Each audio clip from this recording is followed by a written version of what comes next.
Mark 3:4. Jesus asked, "On the Sabbath, should we do good deeds or evil deeds? Should we save someone's life or destroy it?" Ang ating pag-aaral, yung choices na biglang itinanong ng Panginoon sa kanyang mga tagapakinig. Good or evil? Salamat po sa buhay, Panginoon. Salamat sa bawat ibinibigay niyong pagpapala na nagpapalawig, nagpapahaba, nagpapaganda ng aming buhay. At salamat din sa mga lakas na ibinibigay niyo upang mapagtagumpayan ang mga challenges of life. Sa sandaling ito, Panginoon, kami po ay patuloy na humihingi ng inyong pagpapala, paglilinis, at ngayon ay pagpapakain sa aming espiritu ng inyong mga salita. Bigyan niyo kami ng kaliwanagan, karunungan para maunawa ang mensahe niyo at maipamuhay namin. Nang sa gayon, lalo kami, Panginoon, makasunod sa mga yapak ng iyong anak na si Jesus. Lead us, teach us. In the name of your Son, Jesus, we pray with thanksgiving. Mark 3:1-2. The next time that Jesus went into the meeting place, a man with a crippled hand was there. The Pharisees wanted to accuse Jesus of doing something wrong, and they kept watching to see if Jesus would heal him on the Sabbath. Isa sa mga pinapayagang gawin ng mga Hudyo noon, pagka araw ng kanilang pangiling, ay ang magtipon-tipon upang makinig ng pagtuturo, pangangaral ng kasulatan. At nandun ang mga Pariseo, at nandun din si Jesus. There was tension. Kasi Sabbath. Pag Sabbath, konting-konti lang ang pinapayagang gawin ng tao dahil pininiwalaan nila at itinuturo mahigpit na dapat wala kang ginagawa at hindi ka mapagod dahil Sabbath noon. So it was a Sabbath and there was a man with a crippled hand. Isang lalaking ang kanyang kamay ay halos na maluktot, na kaliko-liko at hindi na niya maigalaw. At nandun si Jesus at ang tension ay kilala na itong si Jesus na hindi niya matitiis, na hindi gawa ng mabuti ang isang taong tulad nitong merong crippled hand. So ang tanong, maghihimala ba siya? Gagawa ba siya ng mabuti? Alang-alang dito sa taong nagdurusa. Pero hindi yun pinapayagan. At nandun ang Pharisees. Mga Pariseo, mga religious leaders na nagmamatsyag, nagbabantay. Hindi nila binabantayan yung pasyente para siya pagalingin. Binabantayan nila si Jesus dahil baka magpagaling, mabubutasan nila, maidedemanda nila, at maipapapatay nila. At yun ang kanilang gustong mangyari. Religious belief and membership could make fanatics self-righteous. Yan ang isa sa mga hindi magagandang bunga ng pagiging relihiyoso. Kung naging ang pagtingin mo na lang sa sarili mo, sa iyong pananaw, sa iyong paniniwalaan, ayun na lang ang tama. At ang pananaw, ang pagtingin, at ang kilos ng iba ay puro mali na kung hindi sang-ayon sa iyong panlasa. Self-righteousness is one of the evil byproducts of religiosity. It is caused by theology that is narrow, self-promoting, separatist. Yung naghihiwalay-hiwalay sa mga tao, nagkakanya-kanya, kami lang ang marunong, kami lang ang ligtas, kami lang ang tama, kayo'y mali. At pagkatapos ay pinakikitid ang utak ng mga tao para konting-konti lang ang natatanggap, konting-konti lang ang namamahal, at konting-konti lang ang pinalalampas. Kumikitid ang pag-iisip, kumikitid ang buong uri ng pamumuhay, lumiliit ang pag-ibig sa kapwa at lumalaki ang pagmamalaki. At ito'y bunga ng walang katapusan at walang humpay na brainwashing. Araw-araw, patuloy na pagsisiksik sa utak ng tao na tayo'y tama, sila'y mali, tayo'y pupunta sa langit, sila sa impyerno, tayo lang ang may tamang pagtingin at pagbasa ng kasulatan, ang pagbasa nila mali. This is the evil byproduct of misguided religiosity. And of course, religious belief and membership could make fanatics judgmental and condescending of others. Mapanghusga at mababa ang pagtingin sa iba. And they think and do evil with zeal, without guilt, and with warped sense of gratification. Hindi lahat ang nagiging relihiyoso at hindi dapat ay ganito, pero merong mga taong ang bunga ng pagiging relihiyoso sa kanila ay Gusto nilang gumawa ng masama. Gusto nilang saktan ang mga taong sa tingin nila ay mali ang pananampalataya. At nakakapanakit sila ng buong sigla. Hindi sila binabagabag ng kanilang budhi, kung ang kanilang sinusukol, ang kanilang hinuhuli, ang kanilang binabato, ang kanilang papatayin, ay sa tingin nila ay mali ang relihiyon o merong maling interpretation ng religious teaching. At nagkakaroon pa nga sila ng baluktot at napakamaling uri ng kasiyahan. Pag meron silang napaparusahan o nasasaktan sa ngalan ng Diyos, dahil iniisip nila sino mang kanilang husgahan, parusahan at saktan dahil hindi sila sang-ayon sa kanilang religious belief, akala nila ikinatutuwa yun ng Diyos. Kahit ang mga disipulo ni Jesus, ang kanyang mga tagasunod, ay mayroong ganong tendency. Nakaakma ang kanilang utak, dala na rin ang tradisyon na mag-isip din ng ganon. Tayo lang ang tama, tayo lang ang may karapatan na gumawa ng mga gawain ng Diyos, etc. Luke 9:49-50. John said, Master, we saw a man using your name to force demons out of people. But we told him to stop because he isn't one of us. Don't stop him, Jesus said. Anyone who isn't against you is for you. Kawawa ang tao na inaalihan ng masamang espiritu. Sobra ang pagdurusa ng sino man na tinitirhan ng mga demonyo ang kanyang katawan. At isang gawain ng mga disipulo ni Jesus, tinuruan niya ang mga ito na magpalayas ng masasamang espiritu mula sa mga taong kinukubabawan ng mga ganong uri ng lakas ng kadiliman. At minsan, nagbalita itong si John, sabi niya kay Jesus, may nakita po kaming isang tao na nagpapalayas din ng mga demonyo. At pinigil namin, sinabi namin tumigil siya kasi hindi siya isa sa amin. Hindi siya isa sa atin. Ibang grupo siya. Hindi natin siya kasekta. Hindi natin siya kagrupo. Bakit siya nagpapalayas sa mga masasamang espiritu? Mantakin nyo yun, sobrang pagtingin nila sa kanilang sarili, sobrang taas, sobrang separatist, sobrang self-righteous, na di bali na patuloy na magdusa yung mga taong kinukubabawan ng masasamang espiritu, hindi lang pwedeng ang magpalayas doon sino man na hindi nila miyembro. Sinolo na nila yung ministry, sukdo lang yung nakikinabang sana sa ministry na yun na ginagawa ng iba, ay patuloy na lang magdusa, basta sila lang ang dapat gagawa. At sabi ni Jesus, huwag niyong pigilan. Ba't niyo pipigilan? Sino mang hindi niyo kalaban, ay kakampin niyo. At bakit niyo ituturing na kalaban yung gumagawa ng gawain din natin? Nagpapalayas din ang masamang espiritu. Ipinapakita dito ni Jesus, hindi exclusive ang spiritual power maging sa kanyang mga disipulo. Hindi exclusive, hindi nila sarili. Yung franchise to heavenly things. Maging yung mga hindi nila kasama sa kanilang inner circle ay may kapangyarihan na nanggagaling doon sa Diyos at mayroon din karapatan. Jesus was very quick to correct it because that tendency happens all the time. Iniisip ng ilang mga sekta, mga grupo, sila lang ang tunay na disipulo. Sila lang ang tunay na anak ng Diyos. Sila lang ang tunay na pamilya ng Diyos.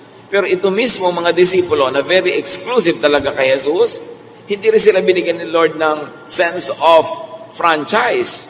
Hindi lang sila ang may karapatan at hindi lang sila ang may kapangyarihan. Mark 3:3-4. Jesus told the man to stand up where everyone could see him. Then he asked, on the Sabbath, should we do good deeds or evil deeds? Should we save someone's life or destroy it? But no one said a word. Imbes na hindi pansinin ni Jesus yung taong nangangalirang at balubaloktot ang kamay, pinatayo pa niya para lalong makita ng lahat. The suspense was heightened because now something is going to happen and the stress was getting to be more vivid. At itinanong ni Jesus, sa araw ba ng pangiling, sa Sabado, sa Sabbath, tayong gumawa ng mabubuting gawa o masasamang gawa? Dapat ba tayong magligtas ng buhay o sumira nito? Wala namang nangahas na sumagot. So what were the choices on a Sabbath? Do good deeds or evil deeds? Save a life or destroy it? And said another way, the question is, should we allow the Sabbath or should we use the Sabbath to prevent us from doing good, from saving someone's life? Malinaw ang tanong at malaki ang nakataya dito sa tanong na ito. Papayagan ba natin, gagamitin ba natin ang Sabbath para bumuo o sumira ng buhay? Para gumawa ng mabuti o masama? Ibig sabihin, komo ba at dahil ba Sabat, hindi na tayo pwedeng gumawa ng mabuti? O dahil ba sa Sabat, pwede na tayong gumawa ng masama?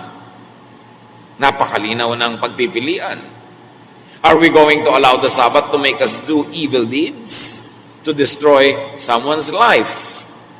And Jesus asked the man to stand up and be visible to everyone, all the more to make his point obvious. Parang, eto, nakatingin kayo sa lalaking ito. May karamdaman, nagdurusa, nahihirapan. Narito siya ngayon, narito ako ngayon. Merong pwedeng mangyari. Pwede ko siyang gawa ng mabuti. Ituwid ang kanyang baluktot na kamay. Palayain siya mula sa karamdaman. Kaya lang, Sabbath. Dahil ba sa Sabat, hahayaan ko na lang siyang magpatuloy na ganyan? Maghihiwalay kami ngayon dahil Sabat? At kung sakali mang di na kami magkita buong buhay namin, pasensya siya. Kasi nung oras na nakita kami, Sabat. So papayagan ko ba at gagamitin ko ang Sabat na ito para ako gumawa ng mabuti o gumawa ng masama? Tulad ng baliwalain ko ang kanyang pagdurusa at huwag kong pansinin ang kanyang hirap. Kung ang tatanungin ng mga Pharisees, Sabat ngayon, huwag kang gumawa ng mabuti. Bawal gumawa kahit ng mabuti dahil Sabat. At yun ang tension. Alam nila na si Jesus ay may napakalambot na puso sa mga nagdurusa. Pero walang nangahas sumagot. Alam ng tao ang sagot. Dapat talaga ang sagot. Ano ngayon kung Sabat? Palayain na yan sa kanyang karamdaman. Ano ngayon kung Sabat? Pagalingin na siya. Pero walang magsasabi ng pinakatama at mabuting sagot kasi takot sila sa mga religious leaders na baligtad ang iniisip. Anong gawa-gawa ng mabuti? Sabat ngayon. At pag hindi ka gumawa ng mabuti, indirectly, gumawa ka ng masama. Hindi baling gumawa ng masama, igalang lang ang Sabat. Hindi baling baliwalain ang pagdurusa ng tao, igalang lang ang Sabat. Mark 3:5, Jesus was angry as he looked around at the people. Yet he felt sorry for them because they were so stubborn. Magkahalong galit at habag ang naramdaman ni Jesus sa mga tao.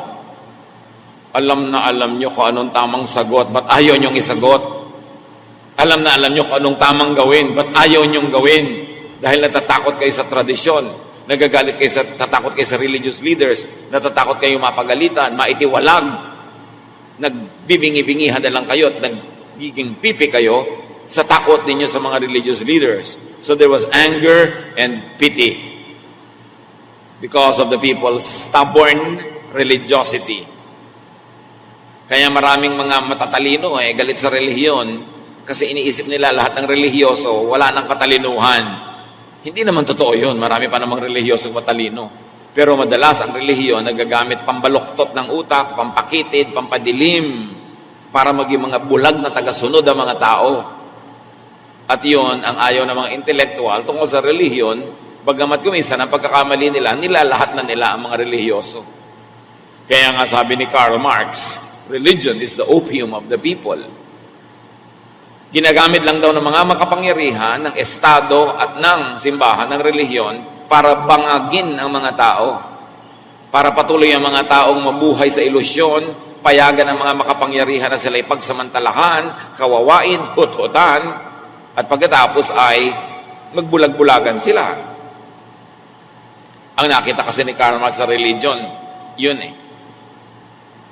Nawa, nakakita siya man lang ng kahit konting tamang interpretation na kay Jesus at tamang application. But judging it from the history of Europe and history of the Western world and the history of the church, hindi natin siya masisi na yun ang kanyang sabihin dahil yun naman talaga ang nakita sa kasaysayan. Maski sa ating bansa, ang pinakagrabe mga pang-abuso ng daang-daang taon ay ginawa ng mga relihiyoso sa ngalan ng Diyos. At may mga ilang-ilan na may kaliwanagan, nakakakilala ng totoo pero ayaw kumibo. At yung mga kumibo, tulad ni Jose Rizal, binaril sa luneta.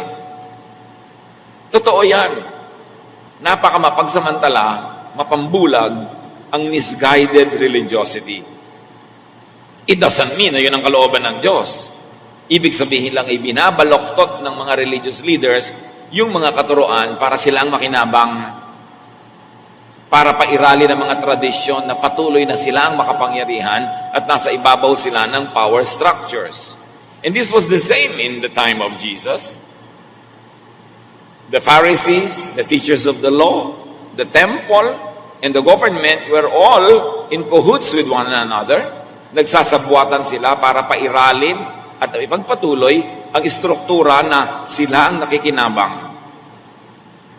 Kaya hindi sila papayag na merong magalaw, merong maiba, kahit pa nga pagpapagaling sa isang may sakit, hindi pwedeng gawin sa araw ng Sabat. So nagalit ulit si Jesus sa bayang awa. Pinatayo niya yung tao kanina pa. Ano ngayon ang gagawin ni Jesus? Then he told the man, stretch out your hand. He did. And his bad hand was healed. Iunat mo ang iyong bisig. Iunat mo ang iyong mga daliri, ang iyong kamay, ang iyong braso. Sinunod siya. In other words, nagtrabaho si Jesus, naghimala, nagtrabaho din yung taong may sakit, inunat ang kanyang kamay, trabaho na yun, pero gumaling. Jesus does good, Jesus saves a life on a Sabbath. Sinagot niya ang tanong niya. Dapat bang gumawa ng mabuti o masama sa Sabbath? Dapat bang bumuo o sumira ng buhay sa Sabbath? At sa pagpapagaling niya sa lalaking ito, gumawa siya ng mabuti, bumuo siya ng buhay. Jesus uses the Sabbath to do good. In other words, yun ang sagot sa kanyang tanong.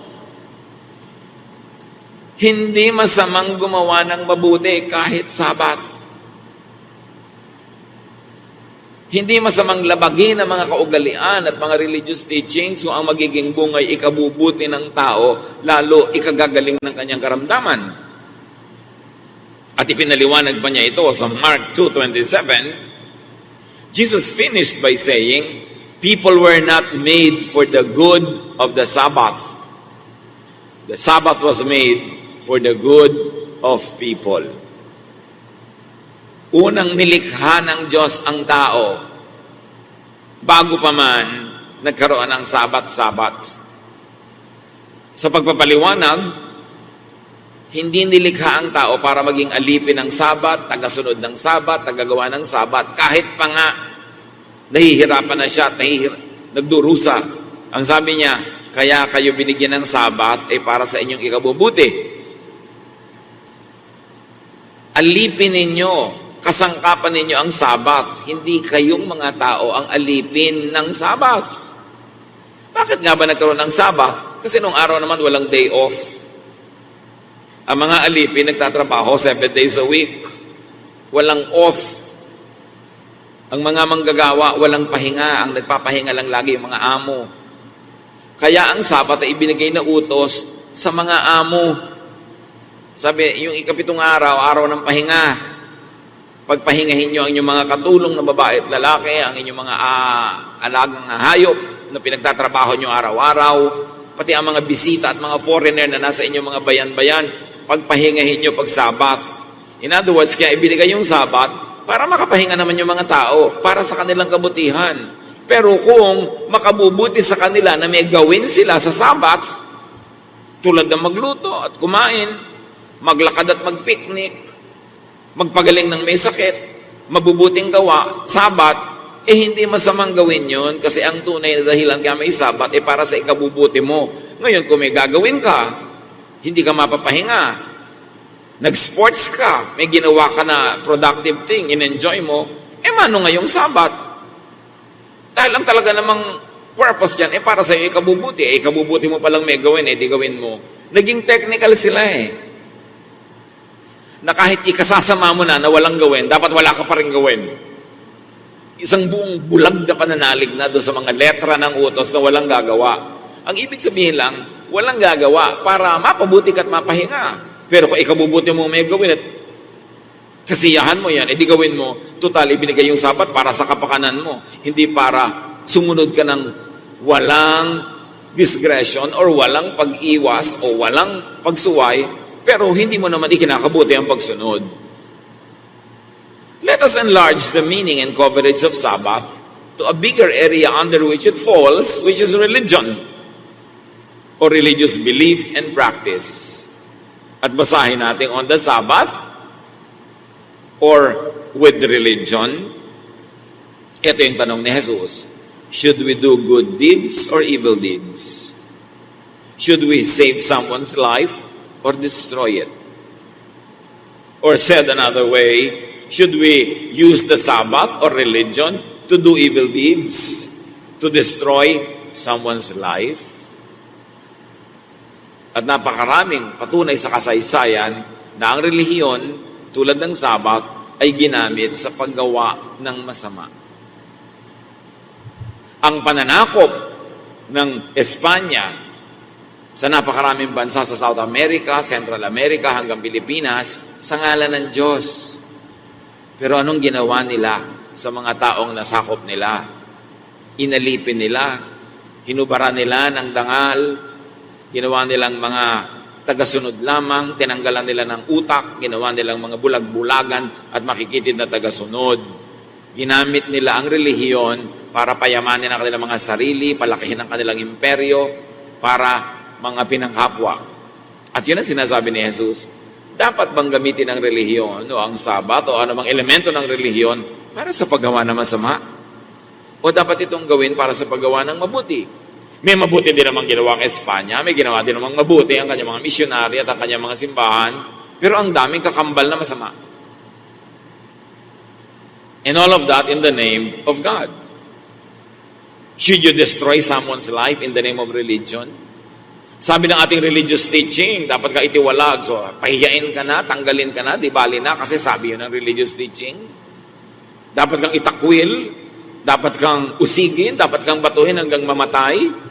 Sabi kasi ng ating mga katuroan ng religion natin, pagka ikaw ay may nagawang kasalanan, dapat kang batuhin hanggang mamatay. Tulad ng isang babaeng nahuli sa kanyang akto ng pangangalo niya. Sabi ng kanilang religion, dapat siyang batuhin hanggang mamatay. Pero hindi siya ipinabato ni Jesus. Again, iniligtas ni Jesus ang babaeng ito mula sa relihiyosong kausdusan na ang pagsunod ay makakasira ng buhay, makakapanakit, makakapagpahirap. Sabbath and religion were given for the good of people, not for their suffering. Hindi dapat maging mali ang paggamit ng relihiyon na ginagamit mo ito ngayon sa pang-aapi, pagpapahirap, panghuhusga, pananakit. Dapat ito baligtad. Ginagamit mo para mag-aruga, para magmahal, para magpalakas ng tao, para tumanggap, hindi para tumanggi sa tao. Yun ang itinuro ni Jesus. Sabi niya, maling-mali kayo sa paggamit nyo ng relihiyon. Ibinibigay nyo yung relihiyon sa kamay ni Satanas para siya mamalo, mambato, manghusga, makapanakit, makapanira, maghiwa-hiwalay ng mga tao, magkagakagalit, magyera-gyera, magdeba-debate. Wala kayo dapat ginagawang masama in the name of God and through religious activity. Dapat mabuti ang pinipili nyong gawin, hindi yung nakakasama sa kapwa. Mark 3:36.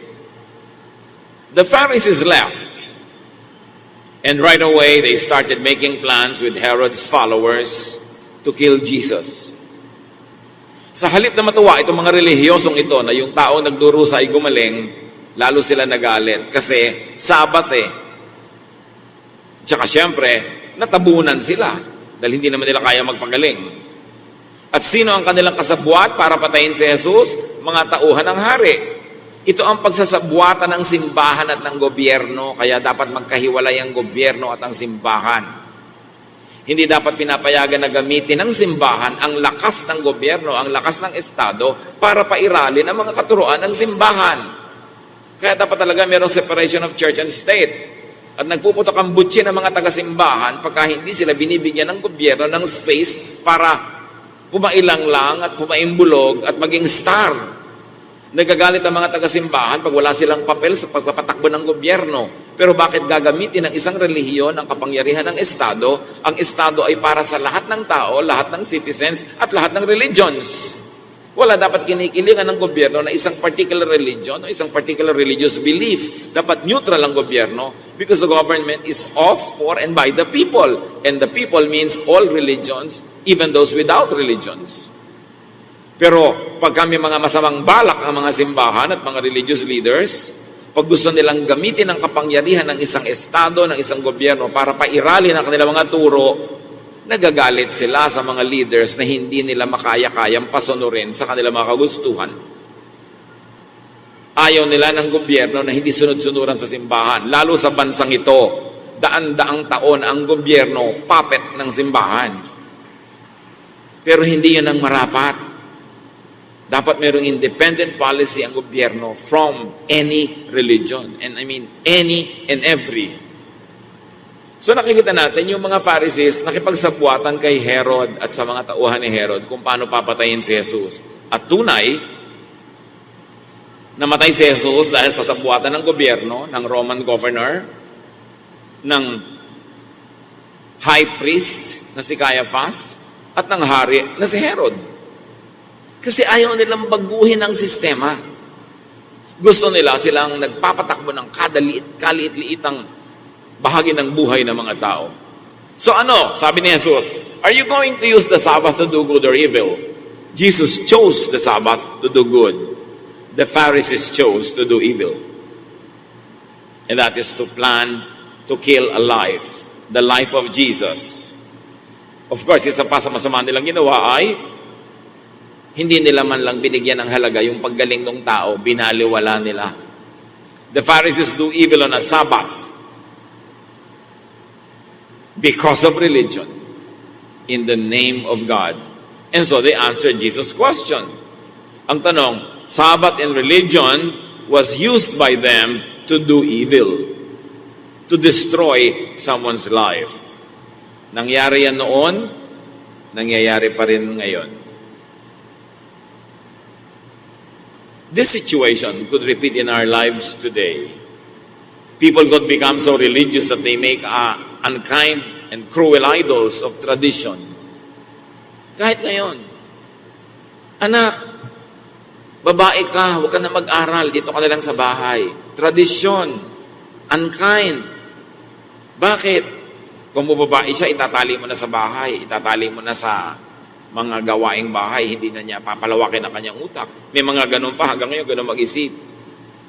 Dahil sa tradisyon, dahil sa religious teaching, babae, mag-submit ka sa iyong husband, ginugulpi na, kinakawawa na, inaapi-api na, nanganganib na yung buhay. Ang ituturo pa ng religious leader, submit. Kasi sabi ng doktrina, submit. Hindi na mabuti para sa iyo, submit pa. Diyan pinalaya ni Jesus yung mga tao. Sabat lang yung unang usapan, pero pwedeng palawakin ang application ng Sabat sa anumang religious teaching na pag pinaiiral at sinusunod mo, ay may naaapi, may nakakawawa, merong hindi bumubuti ang kalagayan, may napapahamak. Yun ang itinuro ni Jesus. Ang religion, ang religious teaching, ang Sabat, ang anumang teaching, dapat gamitin para sa ikabubuti, hindi para sa ikasasama ng tao. Hindi dapat bulag at makitid ang pag-unawa at pagsunod sa mga katuroan na yan. Religion is supposed to make you kind, not unkind. Religion is supposed to make you help liberate people, not put them in prison and in chains. Dapat ang religion ay nakakapagpabait, hindi nakakapagpasungit. Sabi nga, yan ang tamang paggamit sa religion. Yan ang tamang paggamit sa Sabat at anumang katuruan ng religion. Pag sa iyong pagiging relihiyoso, nagiging malupit ka na, nangingibabaw na sa iyo yung pagiging panatiko na sumusunod ka kahit di maganda ang bunga sa kapwa o sa iyo, makinig kay Jesus. On a Sabbath, because of religion, in the name of God, should you do good or evil? Anong mga ungood things ang ginagawa natin sa ating kapwa at kamag-anak dahil lang tayo naging relihiyoso? Namatay yung lola mo, may religious service sa kanyang simbahan, hindi ka papasok, hindi ka dadalo dahil sabi ng iyong relihiyon. Napaka-unkind mo naman sa iyong mga kamag-anak. Nababaliwalain mo ang kanilang kalungkutan, babaliwalain mo kung ano yung mahalaga sa kanila dahil itinuturo sa iyo, separate from them, do not join them. Hindi naman mapapahamak ang kaluluwa mo sa impyerno kung makikipag-isa ka sa pagdadalamhati na iyong mga kamag-anak. Meron kang pinsang ikakasal, gagawin lang yun sa isang simbahan na hindi yun ang religion mo. Hindi ka nadadalo. Never mind, nakababata mo siya. Never mind na malapit siya sa iyo. Yan ang mga kalupitan na ginagawa ng mga tao sa kapwa in the name of religious teaching. Kaya napakaraming pwedeng pag-applyan itong ginabi ni Jesus tungkol sa Sabbath. Kuminsan nagiging magaspang na tayo sa ating mga kaibigan at mga kamag-anak dahil lang ayaw nating makita na para tayong nakikiisa sa ginagawa nilang sa tingin natin ay mali, religiously wrong. Jesus, nakisalamuha, nakiupo, nakisama, nakisalo sa mga makasalanan. And Jesus was called a friend of sinners and tax collectors. Hindi niya minaliit ang nararamdaman ng mga taong yon kahit na ituturing pa silang masama o makasalanan. Pinahalagahan niya ang mga tao, pinahalagahan niya ang nadaraman nila, paano siya makakatulong, paano mapapabuti ang kanilang kalagayan. Yun ang tamang paggamit sa religion. Hindi mo kailangang ipagtanggol ang Diyos mula sa mga taong may sa tingin mo ibang o maling paniniwala. Diyos siya, hindi niya kailangan ng defender. Hindi kailangan ng mga defenders of the faith. God is God. He made the earth, the heavens, and everything in it. He does not need to be served by people. He does not need to be protected by people because He is God. Kuminsan, akala natin we are defenders of God, but actually we only become defenders of a certain religion or religious sect. Lagi na lang kasi ang mga religious leaders, ang gusto nila gyera. Puro na lang yung gyera, puro sugod, puro away, yung puro march on, Christian soldiers. Ginagawa kang soldier, ginagawa kang tagalaban, tagapatay, hindi ka natuloy nagigilty. You get desensitized to violence if it's done in the name of God. Puro na lang war and war and war ang nakatanim sa utak ng mga tao, pati pananalangin, may mga prayer warriors. Bakit kailangan gawing war? Kaya tuloy, nasa fighting mode lagi ang mga relihiyoso. Laging gusto ng debate, laging gusto ng away. Hindi yun ang kalooban ni Jesus. Nakikita niyo yung mga sangalan ng Diyos at ng kanilang relihiyon, nagiging ang gaspang-gaspang sa mga debate, nagbabastusan, nagsisiraan ng dangal, nagyuyurakan ng puri, in the name of God. Sabi ni Jesus, should you do good or bad in the name of religion on a Sabbath in the name of God? And the answer of Jesus was, you should do good. People could become so religious that they make unkind idols of doctrine. Kinakalimutan na ang common sense. Pati sariling alak na pariwara, itatakwil dahil nakakahiya. Deacon ako sa church, leader ako sa church. Naku, itatakwil kita. Ano na lang ang sasabihin ng church? Ba't ka pa nag-church? Kung pagka may problema yung pamilya nyo, itatatuan nila kayo at yuyurakan kayo at sisipain kayo palabas. Di, huwag ka nalang mag-church. Sayang. Kaya ka nga may church para may karamay ka kung ikay nadarapa, nagkukulang, nagkakamali, para katulungang makabawi, makabangon, gumaling. Pero hindi, itatago mo yung mga sakit mula sa church dahil baka kahusgahan, baka kailagay sa bulletin board, baka kaitiwalag. Ba't ka pa nag-church? Sayang. Mali ang paggamit sa church ng maraming tao. Ginagawa nila yung church na display window of perfect people. No, the church, as I always been saying in these past many decades, the church is not a display window for perfect products. The church is a hospital for sick people. And the more honest we are that we are all sick, that we all have sicknesses, and that we have to help each other and not judge each other because the other person is sick, lalo't makakabuti sa atin yun. Pag laging sinasabi natin, you always should be a perfect product, a perfect example, a perfect believer, you only force people to go underground with their sicknesses and with their sorrows and with their failures. You force them to become hypocritical because you will not accept anything less than perfect. That is not the purpose of the church as far as Jesus is concerned. That is the purpose of the church as far as the Pharisees are concerned. People could become so religious that they make all kind idols of religion, which is worse and the worst form of idolatry. Galit na galit ang mga ibang evangelical Christians sa idols and idolatry. Mga puon-puonan, mga Diyos-Diyosan, mga imahen. Pero, mga Bible-based Christians, mga evangelical Christians, ang daming idols. Ano yon? Doctrines.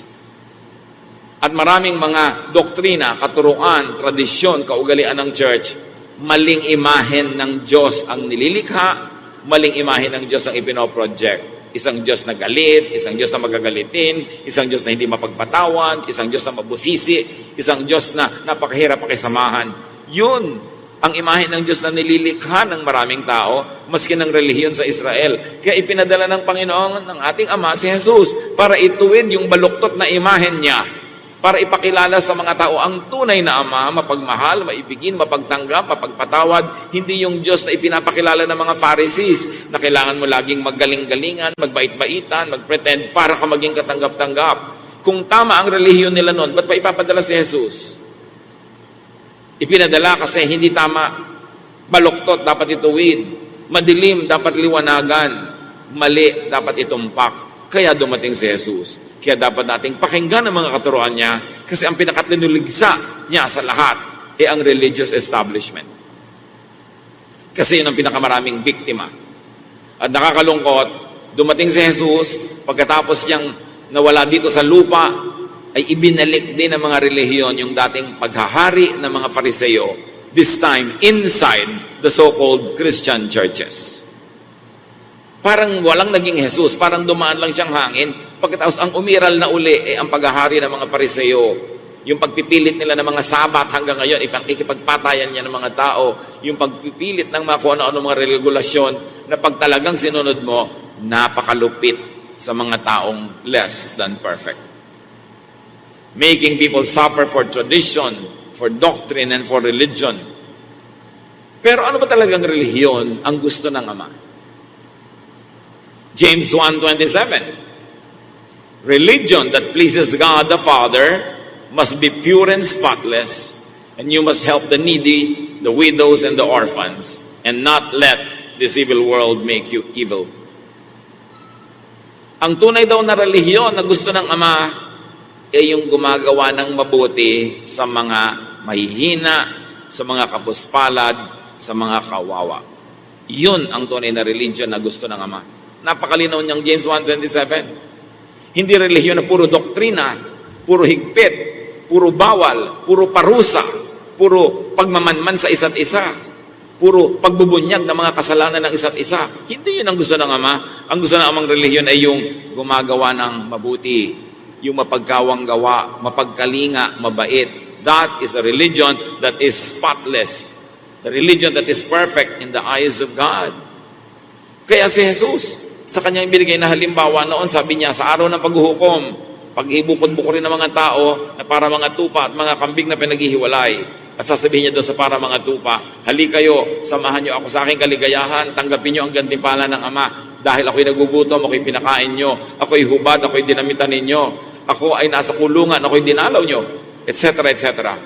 At sabi ng mga taong bibigyan niya ng buhay na walang hanggan, kailan naman po nangyari yan? Na pinakain namin kayo, dinalaw namin kayo. Sabi ni Jesus, aba, pag ginawa nyo yan, kahit kanino man, sa pinakamaliliit na taong nangangailangan, nagigipit, naghihirap, bibilangin niya ng langit na ginawa nyo para sa akin. At dahil ginawa nyo para sa akin, langit ang magsusukli, langit ang magagantimpala. Yun ang pure religion.